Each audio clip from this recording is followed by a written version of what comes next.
Mana mana. Mana mana. Mana mana.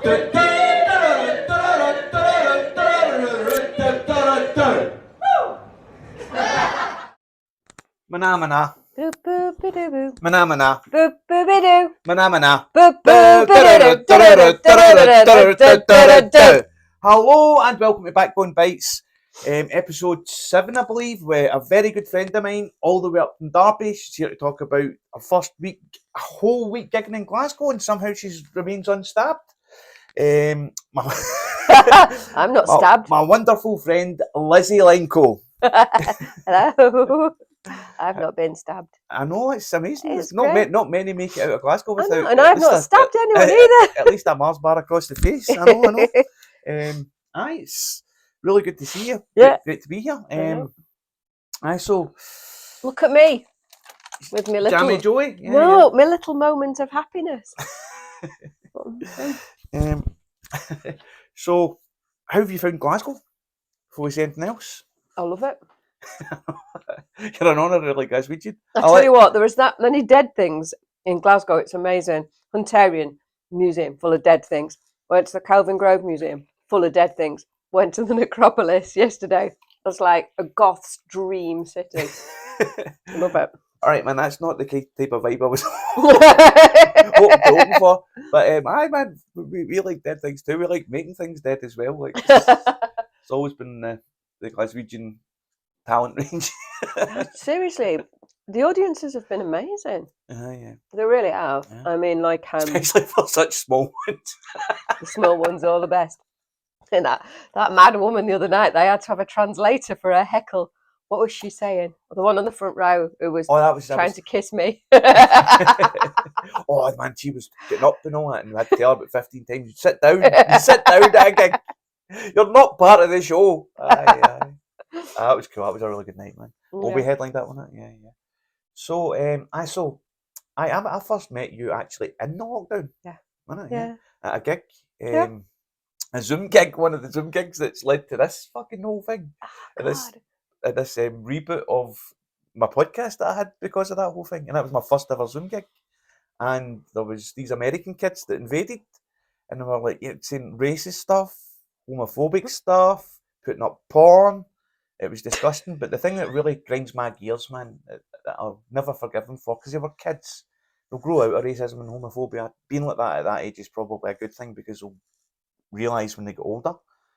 But what those little bastards said was, "You're not funny, Jimmy." And that's beyond the pale. You know what I mean? There's no comeback from that. It's horrible. No. So we can say anything you like to me, but don't say I'm not funny. And that was my first experience of doing comedy online, man. It was like Benny Shakes was on it, and Mark Nicholas, a nearly dead name, Mark, and quite a lot of other people, man. Those were interesting, those Zoom gigs. Yeah. They were hard, but they were, I don't know, I think they were necessary at the time. Well, I had a weird attitude to them, which is, I mean, you know, I wasn't very well. I had a brain injury and it was all a bit blurry to me. But I felt like, well, everyone's doing them, and there'll be a point in comedy life where we look back and we'll weirdly reminisce over Zoom gigs, and I won't have been part of that. And that's why I was doing the Zoom gigs, because it kind of felt that was the zeitgeist of the time. You've got to do Zoom gigs where everyone's doing. They were shit. They were horrible. But I did. There was a couple I loved, and I loved connecting with people from around the world who, up until sharing the screen with them, I had no connection with, and then and then just talk to people, and then being like, this would make a good fucking podcast. I mean, it didn't make a good podcast. It was a shit podcast. But you know, here you are in Glasgow, having sung Mana Mana on stage like 4 times or whatever. Actually, I was going to host all the gigs you were up for, but I thought I'd spare you Mana Mana at least 3 times. Thank you. In Edinburgh as well, they were right up for it, remember? Absolutely. They sang the whole song without me, and I'm like, wait a minute, I was out of tune. You went too fast and you cut me out my own fucking song.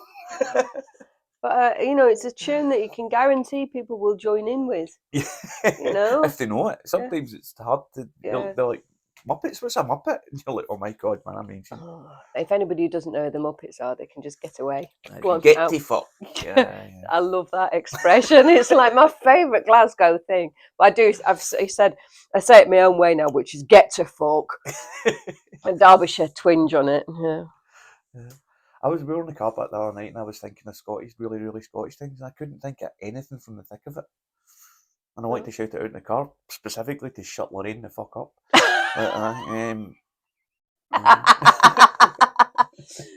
No, I just I love how everyone in Glasgow is so very helpful. Like they see me with a white stick and they really do want to help. Going away, yeah. And it's been amazing, like getting about the city. Oh yeah, I've done the subway now. That was amazing. First time, maybe.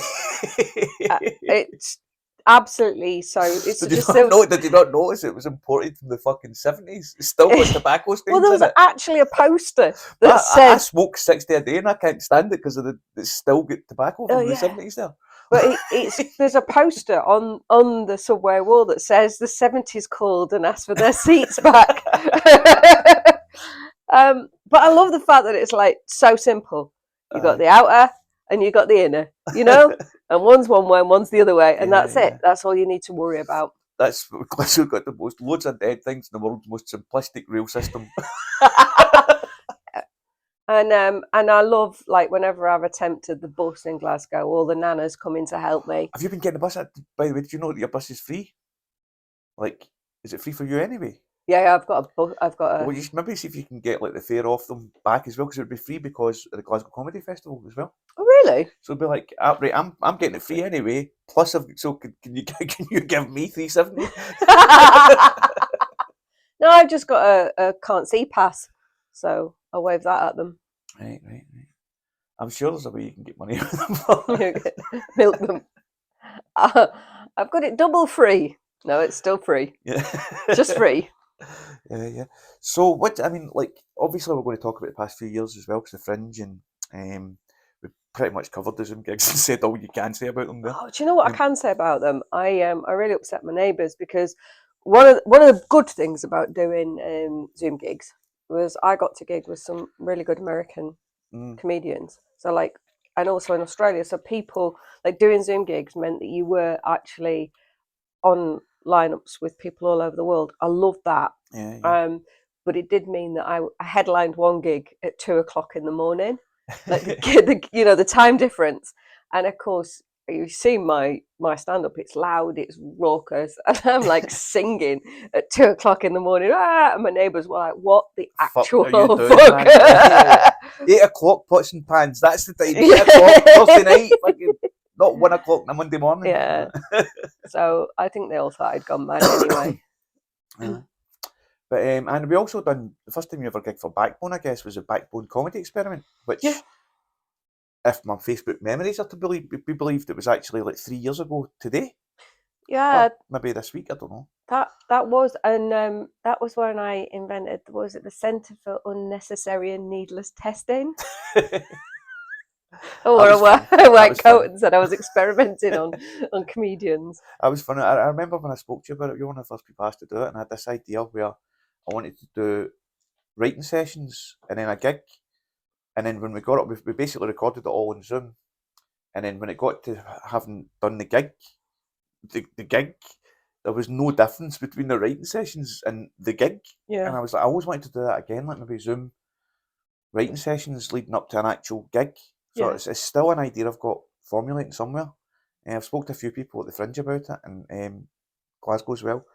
But I think it would be a good idea to get a wee writing group to do material, to see how that all goes. But I mean, even just doing this podcast, which I'm doing all myself, is a wee bit beyond my capabilities almost. So that's a wee bit ambitious. I'm leaving it for another couple of years. Yeah. Well, I've been running the Writers Club. And so I still do the online sessions there, but that's. Oh, do you know? I always mean to message you, and I'm like, it's Monday. Monday. I always mean to message you, go, I've got something I want to run out, and then I turn on the PlayStation. That's it. And people forget. And I've shifted them a little bit now. So I've started doing in-person writing sessions once a month, in Derby, but I've shifted them so that they're sort of more writing inspiration. So it's just 15 minutes, and then you go off and write in your own time, because it was just such a commitment. And then sometimes I'd have like 10 people joined in the Zoom, and then sometimes no one.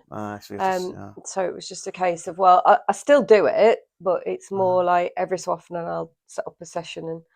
Well, I might actually try and log in at some point soon to run out some new material, because I've not really had a chance to be doing new material. I've done it a couple of times on Saturday night, and I'm not really. I don't know. I'm just falling back in my set, and I'm assigning myself like 7 minutes at my own fucking gigs as well. Yeah. So I think I probably will log into the writers group at some point. And but right now we're going to log into the slideshow. Woohoo! And look and see some memories. That's not going to be too hard to remember, because a couple of them are from like fucking 10 minutes ago. Well, that's good, because I do have a terrible problem with memory. You might have to jog my memory. So, are you ready? I'm ready. I'm allowed another little moment of happiness. Right, so here we are with the first picture. That's, I believe, it's either Macclesfield or Manchester, October 2021. Yeah, it's Manchester, that one. Manchester, yeah. Yeah. I think it's just outside the Nod and Dog competition. Oh, right, was it? It's Macclesfield, yeah. But we're in Manchester all day, though. There's a picture from Manchester later on. Right. But that's outside the competition that, frankly, I feel I should have won. Do you know, I'm going to be awful and say I don't really remember much, but I think that was the first time I saw Harriet Dyer live. I was planning to mention Harriet as well. Harriet's fucking brilliant. Great. She's amazing. That was just amazing. Total Victoria with energy, man. It was brilliant. It was so good. But I can't believe that I don't remember it was Macclesfield, because you know that's where we bury everyone in my family, in Macclesfield. Mm-hmm. Yeah, that's the picture changing.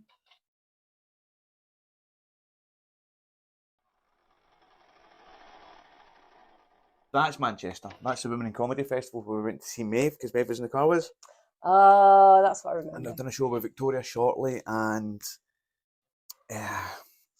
Alex, somebody, the teacher. Yeah. And other people, but we've seen Grant was there as well. Grant Colonel was there, and the guy that his stage name's Peter. Nigel Needham was there. I can't remember any of it. I think you're asking a woman with brain damage what you're doing. Yeah, but that was cool. Maeve was brilliant though. I remember that. I really wish Maeve would do comedy. I tried to talk her into doing the Fringe with me this year, but she's not having it, man. She's not doing it anymore. Oh, it's a shame. She's naturally talented. Yeah. She says she'll do this at some point. That's good. Funny Bones, that one. Yeah, oh, definitely, man. They're a fantastic host as well, blonde host. Yeah.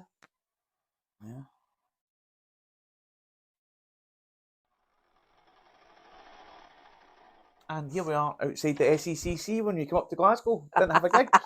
Oh God, I look rough. So far, it's just a slideshow of you not doing gigs. I look rough. Honestly, that's my Batman jumper. That was, do you know what I remember? Comic-Con, yeah. Comic-Con. That was the day I pulled all the Batman. Literally, I'm Scottish Batman. No, I'm Scottish Batman. I'm like, I don't mind. I'll go home with any of you. I've actually got plans to still be working at the Comic Cons this year, but I'm not taking photographs anymore. But I'm going to sell some prints of the photographs I do have in August, and then see if any of those sell. I'll go back to taking photographs. But right now, it feels reasonless to be going about taking photographs, and quite possibly a pervert with cosplayers about. Yeah. It's like dress up like Batman and then say, "Don't take any pictures." I mean, Commissioner Gordon's not to find out my fucking. Don't want them getting back to Bane. And there's you and Lorraine, Martin Moore, the Fringe. That was such a good show. In a leaky basement in Edinburgh. That was amazing. Yeah. Martin's amazing though. Martin's fantastic. And he sung when I'm in up, except he sung it as Malevolent. And I'm saying, unless you trying to tell me something, Martin. You know, he amazes me because he writes a new show every year for Edinburgh. And it's just always amazing. He's a phenomenal performer. It's just such a great vibe off him, man. He headlined my gig in Derby, and everyone, all of the people who've been coming, they were like, he was amazing. When's he coming back? Like, where does he work live? like that? Yeah, it don't work like that. But yeah, he's just a natural, and you watch him, just the way he talks to the audience, he's just brilliant. It's hilarious. Yeah, man, that was a really good show, man. I was kept sort of turning around to try and get photos of you, but we were sitting right in the front row, and I didn't know if the people behind us knew that I knew you guys. So I was like, yeah, and there we all are, we Martin, right there, man. Me, you, Martin. Oh, do you know, it was fun, that. Yeah. I remember trying to get that as well, and we're like, what? Yeah, trying to get my wheelchair down into the basement as well, and things like that. Yeah. Doing a lot better. Glasgow. Actually, Martin himself helped you, didn't he? He did. It was amazing. But yeah. Lorraine there. Well, I don't like a picture of my big face. Hair looks amazing in that picture. Her hair's always amazing. Great, yeah. No, it's good fun. It was really good fun. Edinburgh was great. Yeah. Well, it's quite a few Edinburgh coming up. I think I've got a few from that night as well, because we had dinner and all that. We went to Martin, and I had a show like really late. But it was a really nice night. Yeah. Yeah, I think we got the tickets because it was like, we need to go and see stuff, not just like... Gary Lynch messaged me about that the other day. He's like, next time we need to hang out. And I'm like, I don't hang out, I work. Yeah. You're at a gig, man. Yay! In the Bar Sober, Theatre for Twats. Ah, that was a good night, that. Yeah. That was really good fun. Was that the one where we had the girl who was really drunk, and she's very beautiful, but she wouldn't stop heckling. She just couldn't be quiet. No, I think that was one of the last ones. Was it? I think was that so was funny. The last Saturday, because you didn't do the very last Sunday, but there was only one woman in the room, which was totally unusual for the name of the show, and for the show itself as it was operating. I was like, this is a fucking men's changing room. Do you know what's really scary about that picture is it must have been hot because I'm wearing a white t-shirt. You don't see that very often. That must have been a warm night in Edinburgh. They were very warm nights this year, man. Mm-hmm. Yeah, it was good. It's good though. Yeah, you don't see that often. Yeah, and we're moving on again. Not that far though, because that's the same room and I think the same gig. And same t-shirt. Yeah, giveaway. But it's a shame Bustle actually closed down. And, I mean, I'm actually going back to the original venue for 3 or 4 Twats anyway this year, the Cocktail Mafia, but I would have liked to have done something in Barsover because it's a really nice room. That's a shame. Yeah, it was a good basement room, that. Yeah, hopefully somebody will take it over, man. Or even like the staff were really lovely as well. Yeah. Were you there the first night? I don't know. We thought we were going to have a tough run the first night, but it turned out they were lovely. Yeah. And I was actually due to start a night there in October, just before they shut down. So, sorry, Barsover, it's my luck that got you shut down. Oh, mate. It's all about me. It's all about me. Fucking 14 people that lost their jobs. I never got to do one comedy night. It's a sad thing that's happening though with the all these venues. I know. Oh look! Yeah, look, I'm wearing the same shirt now. Actually, I'm not as proud of some of my photographs from this year. I had more time to edit them last year. I'm quite proud of how terrifying I look in that picture. My head freshly shaved. But I don't know, I didn't have all that time to edit this year. And I think it's reflected in the body of work. But I'll find a way to go back and get them better. Yeah. I love just doing all these gigs and having all these records of it, man. But I think I've got way too many photographs. Yeah. I always feel that I look much more terrifying in black and white. You just look terrifying anyway. Someone said that. I didn't know whether to laugh or run away. Terrified in peach and sky blue, man. I don't know about that. I'd never try that out. Well, I know we'd never know. Ridiculous to stuff that made me say it. And there you are on your show. Oh gosh. Yeah, that's come along. No anal, free vagina. Fucking, you should come with what was it, the explicit lyrics warning, man? Parental advisory. It is definitely parental advisory. I should put that sign on my poster now. Wear it on your forehead. No wonder you're so at home in Glasgow. Honestly, Glasgow audiences love me, apart from the fact that I just refuse to do anal. No, it's my doctor's note. No, the show's come along a long way since Edinburgh. It's amazing how it is such a process It's full frontal lobe. Full frontal lobe. And you know, like a lot of people think doing the same show and just slowly tweaking it isn't how you're supposed to do it. But you know, fuck the rules of comedy, because I've got a head injury. I can't learn a new show every year. I'm just slowly. The ones that come up with the rules are the ones that get something from shepherding people. Yeah. And I think that's the night we were talking about, one of the last nights, when it was Bob Walsh, Scott Adams, Adam Money, yourself and me. Yeah, that was the night with the Rowdy Girl. Thanks, that picture actually looks quite nice. I don't look... What, the rest are shit? No, I mean, I don't look quite so terrifying. I actually... Yeah, it's a really good photo. You know, thank you for that. Thank you for taking that, like, slightly less intimidating picture. But I might actually use that to advertise this. Yeah. Do you know somebody said I got emo eyes because they slants like that? And I look like emo eyes. Emo eyes. Emo eyes. Like, and I was like, what? The architecture of your face was carved in. Bugger off. You couldn't have a more goth face. But I've got to suck my cheekbones in more. No, I'm not very happy with the idea of emo eyes. Although I do look, you know, I can look quite Scott like Gerard Way. Coming up for the comedy festival, and that's taking your there's place, a really good job. Yeah, that's less than a week ago. Trigger warnings. Witchy face. That was a great note. Right, I was saying that there's an act, my friend, I'm not going to name him here, but on Sunday night, because you've got the microphone like that. Yeah. Behind there, and he said to me,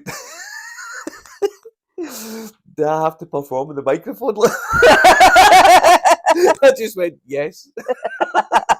Also, as well, you need to do it standing on one leg and hold your other foot with your right hand, or you'll never perform in North Knightswood ever again. And he was like, so I don't have to do that? And I'm like, no, do you fuck him? But you know what really puzzles me is, I mean, you know, my right arm doesn't work very well, so holding the mic's a nightmare.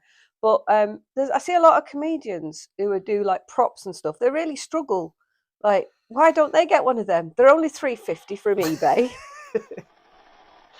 I like that Rachel McHugh in the green room. She was brilliant. Yeah, she was really good, man. Really, really good.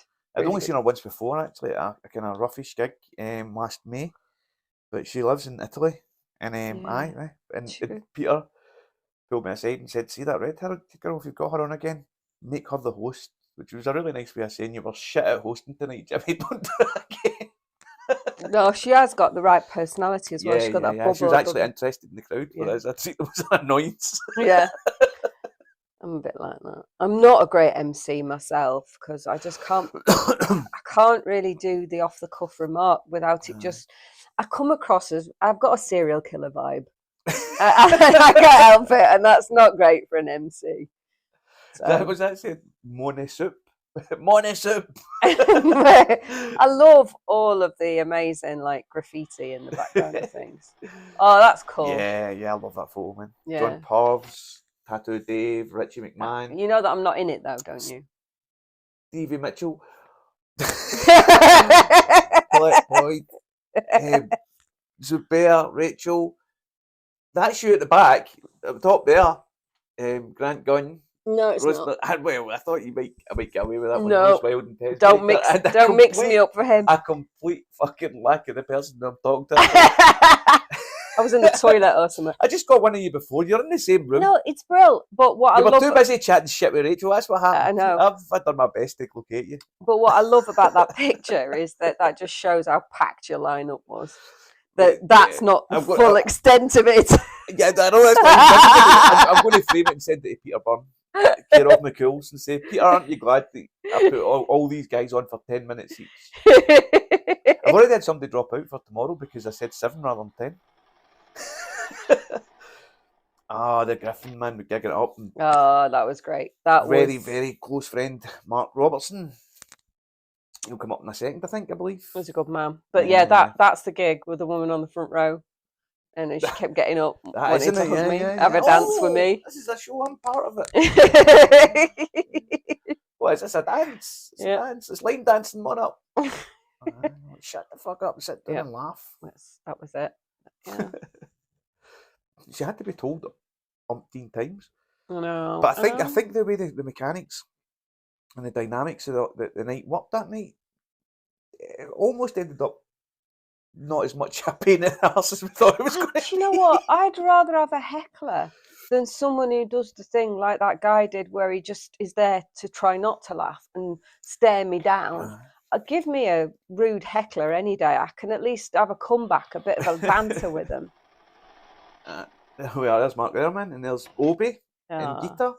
And you're kind of almost in this picture. You're really cool, John Puffs. It's a great picture. That's yeah. Look, I mean, you're in that picture. You can't say that you're not in that picture. I'm definitely there. Definitely there. But it's the fact that none of us are looking at the camera and we don't. What's going on? That's that wee Dick Grant fucking pointing. Look, he's actually even pointing over there. Distractors.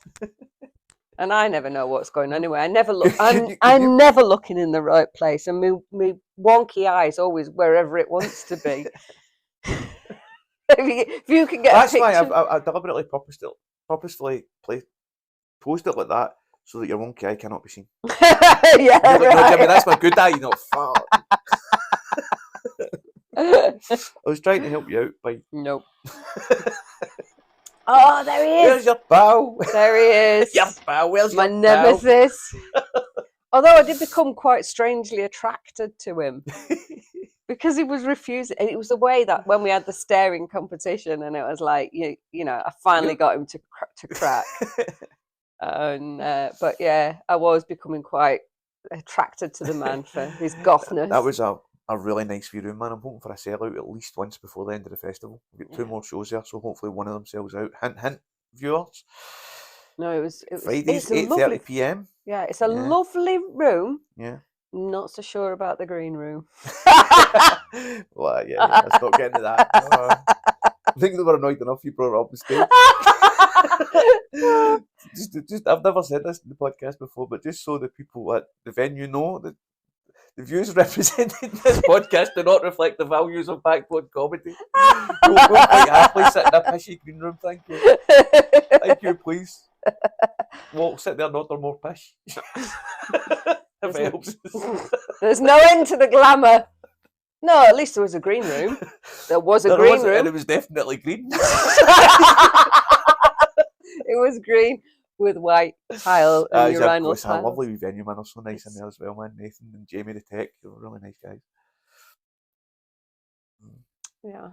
And that's not your pal, but it's somebody that obviously appreciates. Cause somebody did appreciate my comedy. That one woman. One person. Someone else was like, no, they were a lovely crowd. It was weird having that. It was the one guy. It's the middle, because the laughter spreads from left to right, left of right to right to left, and when it can't naturally spread throughout the crowd, then they effectively act as a buffer. Although Gary Lynch was less kind when he said, "That guy's an energy vampire," and there's a cast photo there. Yeah. And Gary's got a cheek calling any kind of vampire. Look at him sitting there, man. Like fucking Frank Langella. Oh no! Wow. I think we're all a bit vampiric in that picture, actually. It's a good picture. It's a really nice backdrop, that sign, that neon sign. Yeah. That's I It was so funny. He's, I've not gigged for 6 months. Nobody help me, I'm MC. That was I've been told I can't. That was it was good fun. Lorraine was great as well, man. Lorraine She's great. She's brilliant. She's a lovely person as well. That was really good fun. Yeah. Yeah. So I think that's the end of that one. Yeah. Oh, since we've got there we go. Next picture. And it's Edinburgh City Funny Club. That was such a nice Weren't gig. they? Just the such best a nice audience. Gig, man. Yeah, they're so nice in there all the time. I loved it. That was like, I remember the days before my car accident, the kind of high I got from a crowd like that. Yeah. And it was so lovely feeling that again. It was, man. And it was actually, I mean, the room wasn't totally full, but it was busier than it'd been 2 months in a row. Yeah. Yeah. And that gave me up, and they've been going all over Facebook telling people how amazing it was. And I'm going to go into one of their events, and I'm going to bring Grant to sell tickets. Yeah, it was good. Do you know what was really lovely? it's been a long time since I've had a gig where, you know, the laughter goes on long enough for you to have a drink. You know, like you can actually pause, have a sip of your drink, and they're still laughing. I'm like, oh, this is great. This is great. They were lovely.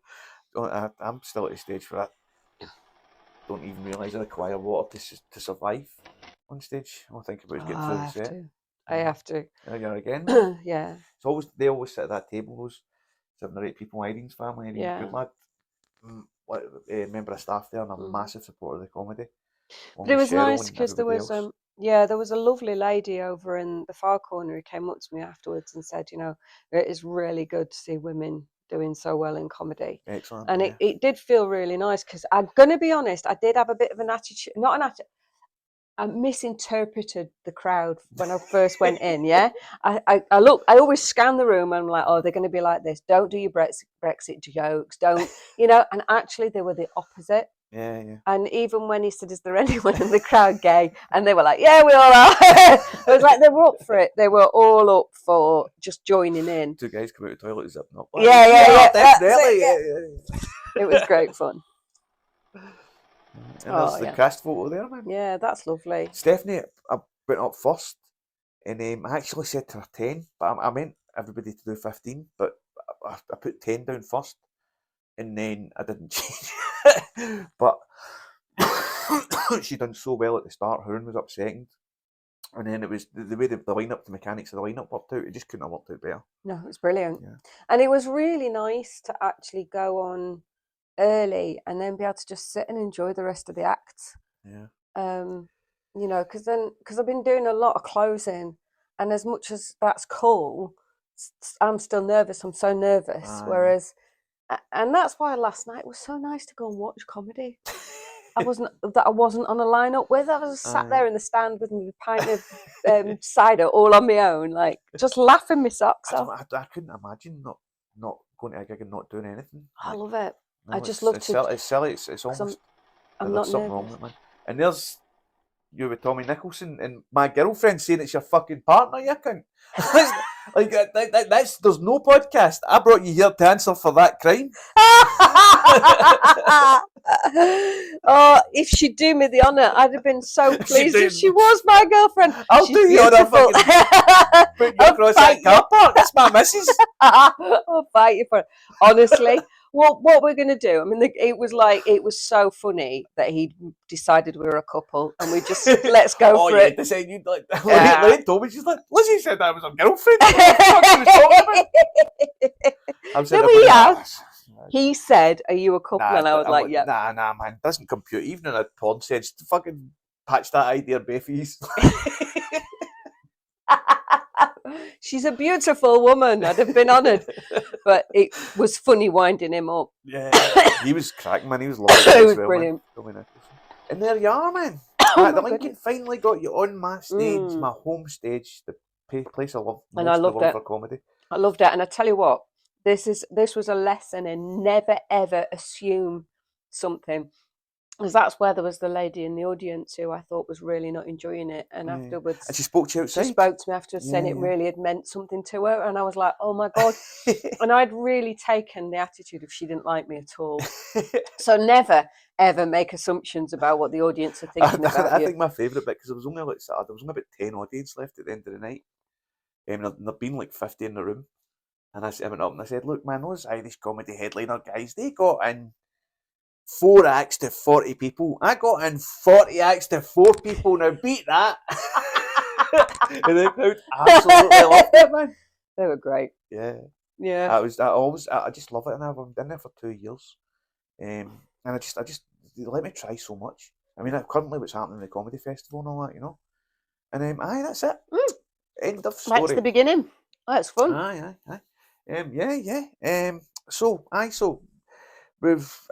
I'm going to move on. Change that. Yeah, cool. We've talked about the past. Let's talk about the future. What does it hold for you? What does it hold for me? Que sera, sera. I'm going to have to think of a better way of segueing into that, but I've been saying that exact thing every time now, so it's became a thing. What que sera, sera? It's not my thing, obviously it's Doris Day thing, but you know what I mean? Aye. So fuck all that about the future. Oh, what am I doing? Yeah, what's coming up? Well, There's a little bit of past involved in this because we've just done Leicester Comedy Festival. Is it future or is it past? Yeah. So we've just done Leicester Comedy Festival with the demonic car boot sale. Right. And we packed the room out. Cool, man. How does that feel? It was awesome for two reasons. One, yay, but also like seeing that there is an audience for alternative comedy. Yeah. And I think that's definitely something that I want to work on is how you develop that as part of the comedy festivals. Because, you know, with Glasgow, it's been brilliant. Yep. But it has been very much very straight stand-up, everything that I've seen so far. And it's really difficult to get an audience for alternative comedy. I had to work so hard on the marketing for getting people into demonic car boot sale. So I think that's my next thing is how do you create networks and little enclaves to promote it so that, because out there are a lot of people who've loved things like the Mighty Boosh. They've loved I mean, there's such a lot of alternative comedy that people have enjoyed. I mean, I think even things like what we do in the shadows could be, you know, on stage. Yeah, but that's alternative, isn't it? It's weird because I mean I love the Mighty Boosh, absolutely love the Mighty Boosh, but when I see some of the videos they've done, like like '99 before they started really becoming big, I look at it and I go, I would have probably walked out of that. That's the problem, you know. It's And the first year we did the demonic car boot sale, we had the audience just write on the little feedback forms, WTF. Whereas a year later, that's something for you to focus on, group. A year later, now it's got 3 cast members. It's cool. better. Is that geezer that won the BBC New Comedian Award this year? The Frankie. Yeah, I mean. Demon or what's his name? Frankie Monroe, I think he's a character act. In these like the 70s. Yeah. Well, his other comedy is. Yeah. Is he good? Like, yeah, I mean, obviously, he must be brilliant. It is brilliant, and he won the Leicester Comedy Festival Award yesterday as well. Oh, did he? Yeah, cool. Yeah, cool. But I think that's proof that kind of comedy is not just an outlier. That's the sort of thing. And I think, like, what's his name, Viggo Venn winning Britain's Got Talent. Yeah, people just want silly. Yeah. We've been through 4 years of absolute bloody shit. Yeah. We've got wars, we've got all manner of serious shit going on. And you'll get a round of applause for a clever political joke these days, but you're not making people laugh like silly, ridiculous, surreal things. And part of our show, the Demonic Car Boot Sale, part of it is playing demonic top trumps. Okay. And the audience really get into that, cool. And it's ridiculous. Because they and I'm seeing it when I'm doing some of the stuff, like people want to join in, they want to have a part in it. So that's and silliness. So that's the next thing is really I'm still doing Full Frontal Lobe, which is my one-woman show. Sure, yeah. That'll be going to Edinburgh. So is Demonic Car Boot Sale. So let's see what happens if I actually. So have you registered the Demonic Car Boot Sale? Not yet. It will be going though because we hadn't really planned to do that. But cool. After its success, it's like. So who's that with? We'll do basically who I'm with, but because I can't, not with my disabilities, I can't do both shows at the same time. So it'll be some of my shows will be Full Frontal Lobe, and then we'll do a couple of nights of. That's pretty much the way I'm planning to do theatre, full flats and trigger ones. But but who are Demonic Car Boot Sale? So Helen Rice is she's a musical comedian poet. She plays the role of the sadly deceased business partner. Right. Okay. And then Sophia Fox is a young, very new comedian who is the. I know the name. Yeah, she's amazing. But she is we bounce off each other, so you got that dynamic of kind of older goth business person, younger hippie witchy kind of.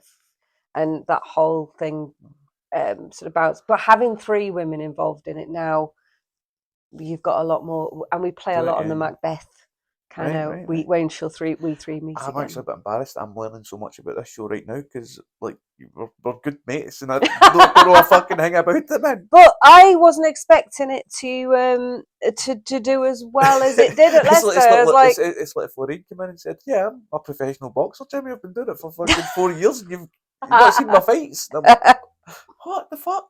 No, I didn't know. I didn't know. If she told you she was leaving you for me. Yeah, well, yeah, that's when our boxing career would fucking begin. And yours. I'll fight you for it. Well, can't you see all that stuff? You can't see it this time. But this is a weigh-in. This isn't a fucking podcast at all, man. No, seriously. I'm not, hand on heart, I'm not trying to steal your woman. You're not trying to steal my butt today. Cool.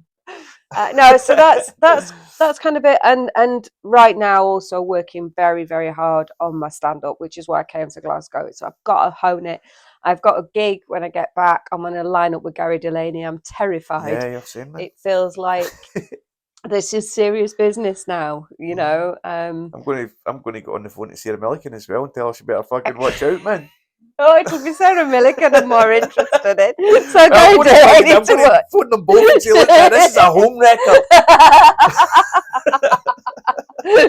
It's the Richardsons that really need to watch. See the shit she's left behind in Glasgow, mate. I tell you. No. Lucy Beaumont. Oh, she's lovely. All right, man. Back to the comedy. Yes. Let's see your confessions. Right, okay. I feel like I have to do a disclaimer. I'm not in the business to camera. I'm not in the business of wrecking anyone's marriage. So yeah, I'm that's it. That's my future is a lot of hard work ahead of me. As well as quite a lot of medical intervention going on. So balancing the two out as always.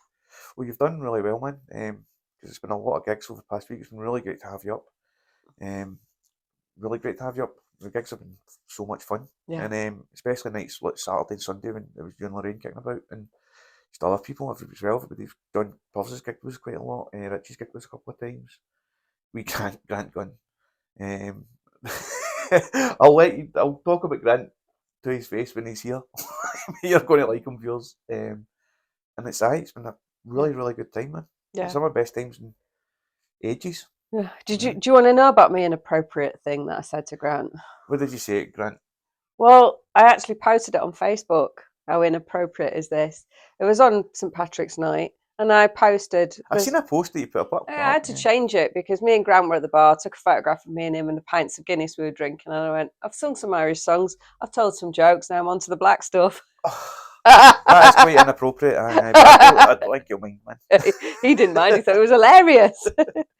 I think he was just slightly worried that it wasn't about the Guinness. He thought maybe it might be misconstrued that I was going to take him home with me. Aye. Well, I wouldn't be surprised if you had, because you're a fucking homewrecker. Honestly. Try to steal my missus, you would try to steal my comedy son and all, man. I'm not. To camera. Honestly, I'm not in the business of any of it. I'm busy working.